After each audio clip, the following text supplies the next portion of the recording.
అంటే మీరు మాట్లాడతాం కరెక్టా? అంటే మేము ఉండాలా దాంట్లో? ప్రభుత్వం ప్రశ్న అడుగు. మీరు ఎవరైనా సరే, ఏ స్టూడియో అయినా సరే, ఏ ఛానల్ అయినా సరే, ఇప్పుడు సింహాచలంలో గోడ కూలిపోయి 8 మంది చనిపోయారు.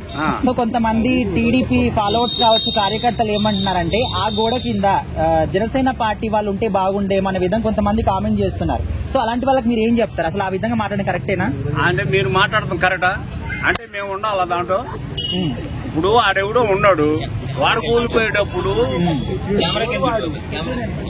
వాడెవడో ఉంటాడు, వాడెవడో ఉన్నప్పుడు వాడు చచ్చిపోతాడు. కానీ మీరు జనసేన వాళ్ళే రాండి అంటే మమ్మల్ని పిలిచి దానికి ఎందుకు కూలి పెడతారా? మీ మీడియా వాళ్ళు మేము నొక్కితే కానీ మీకు ఆసప్ అవుతాం. అంటే టీడీపీ వాళ్ళు అంటున్నారు ఆ విధంగా. టీడీపీ వాళ్ళు అనలేదు, ఏమనలేదు. టీడీపీ వాళ్ళు మేము ఒకటే. ఓకే, టీడీపీ వాళ్ళు మేము ఒకటే, మేమంతా ఒకటే.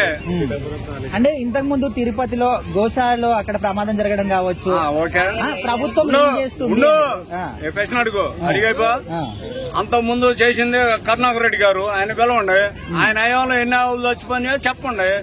ప్రతి ఆవుకి ముద్ర ఉంటది, అది ఇన్సూరెన్స్ ఉంటది, దానికి ముద్రలు వేస్తారు.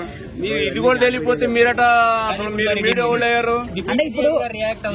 మీరే ఏందా నువ్వు మాట్లాడితే రియాక్ట్ అవ్వాలి కదా. ఏమవుతావు? వాళ్ళు మీరు చేసిన దానికే రియాక్ట్ లేకపోతే మరి మీరే చేస్తుంది. అంతకుముందు మరి చనిపోయిన ఆవులు అది తీయండి, 5 సంవత్సరాలు తీయండి, అది తీసి చూపించండి ఎన్ని చచ్చిపోయినాయో. ఇప్పుడు ఎన్ని చచ్చిపోయినా చూపించండి. మనుషులు ఏం చచ్చిపోలేదు. మీరు ఎవరైనా సరే, ఏ స్టూడియో అయినా సరే, ఏ ఛానల్ అయినా సరే, పవన్ కళ్యాణ్ కనుక అంటే ఏపీలో తట్టుకోలేము.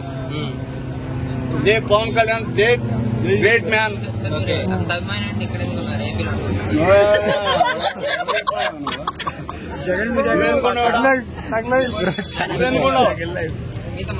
నువ్వెందుకున్నావు?